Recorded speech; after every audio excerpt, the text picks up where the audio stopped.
Eurovision 2024 is upon us, and I'm reacting to all the songs and letting you know what I think about them.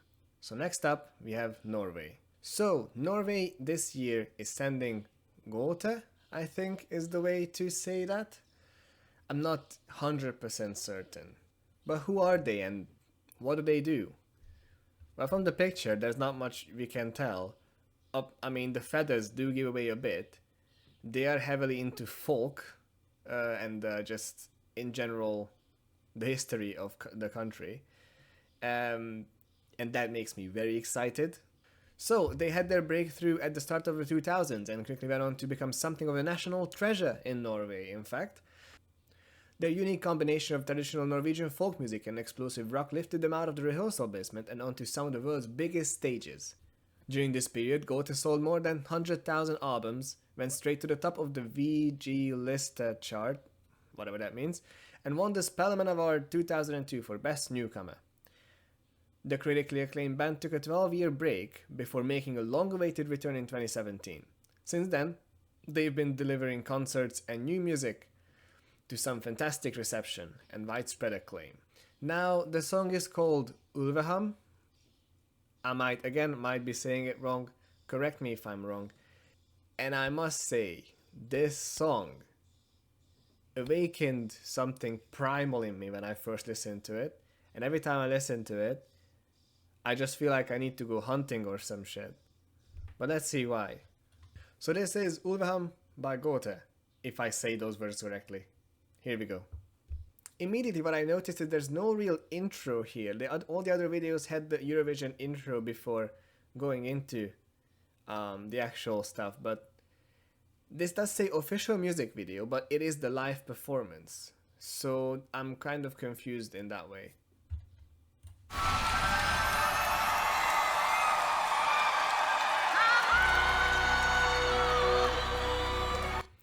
And immediately goosebumps, because what in the hell is this start of a song?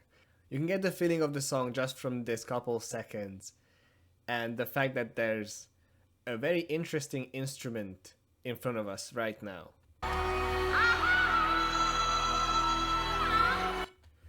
It's not a pedestal, which again, Eurovision 2024 is just full of pedestals for some reason. If this spins, it's another spinning pedestal, which again, Eurovision is full of this year. I just want to mention that this guy is playing the weirdest instrument I've seen in a long time.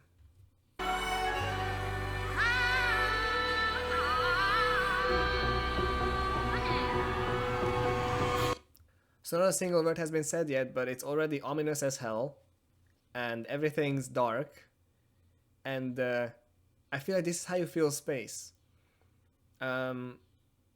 I would liken this a bit to Denmark's performance or staging in the national final. It's just like a single table and just Saba standing on there. But here we have a bit of rock, a bit of grass, I guess.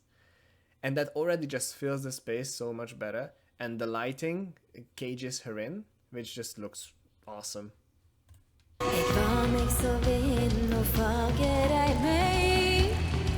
So basically, we will be treated to a Norwegian folktale in the form of a song. Who doesn't want that?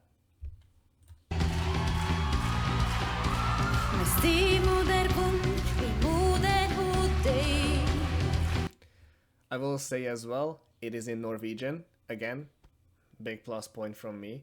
Norwegian folktale in Norwegian, in this folk style. Mind blown.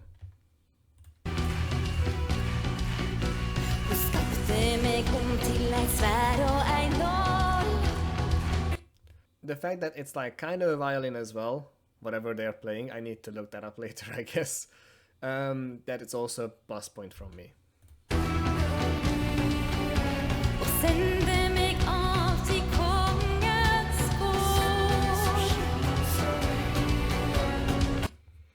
The backing vocals just give that, again, that ominous aura to the whole stage even.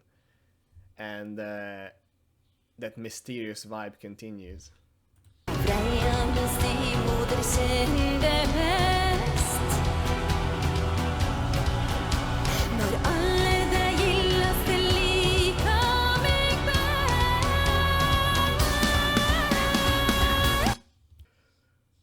Her voice, I don't know where they found her, but her voice fits this whole aesthetic perfectly.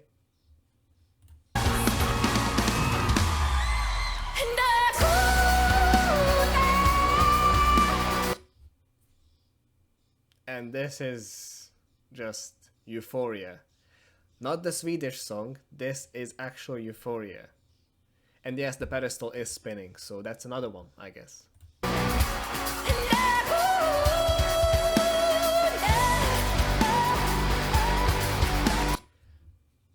Not to take anything away from the singing as well, but the guitars and the chords with the guitars and everything is so well put together.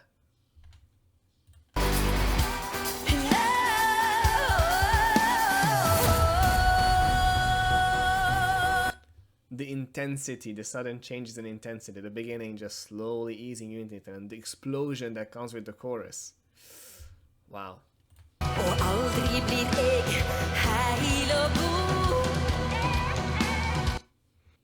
The backing vocals, again, just great.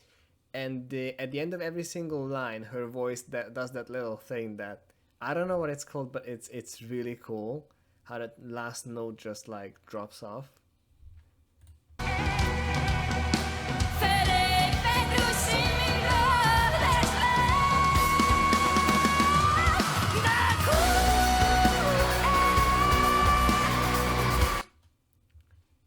This is high energy.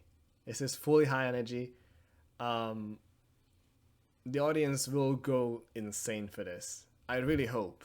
Otherwise, there's some problem with them.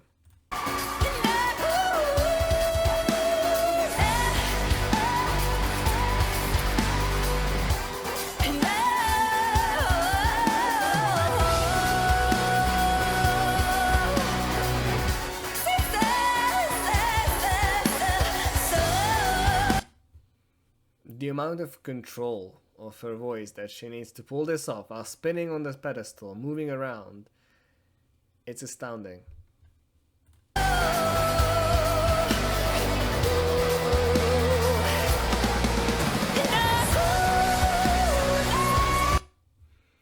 The guys have the guys have their own choreography going on and just jumping in front of each other. Yeah, the explosive energy is all there.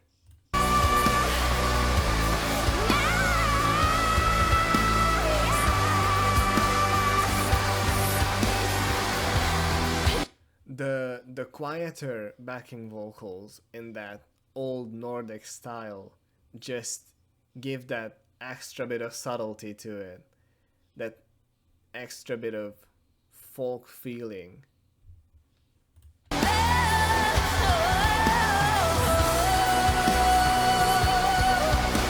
I am a slight bit concerned regarding her voice, and I hope that she will be okay on the stage, because this performance really hangs on all those like slightly off-key notes and slightly shifting tones.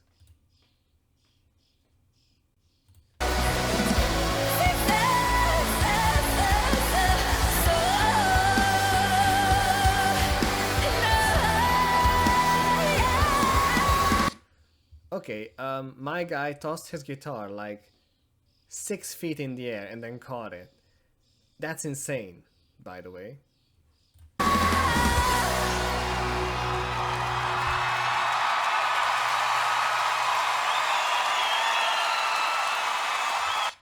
People even have balloons with the with the band's name on it. Yeah, they deserve all the fame they get.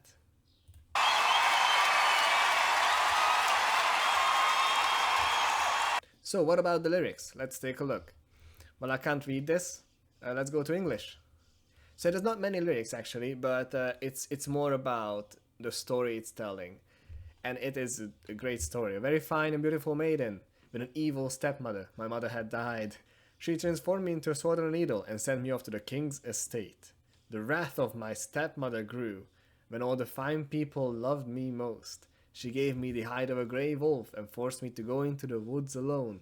And I would never be whole and good before I had drunk of my brother's blood. So you might think, oh, this sounds like Snow White.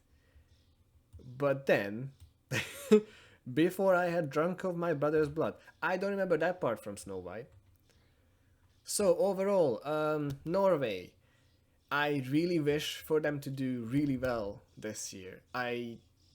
This song is in my top 5. I'm not sure how it will do with wider audiences. I really hope it does really well because it's amazing.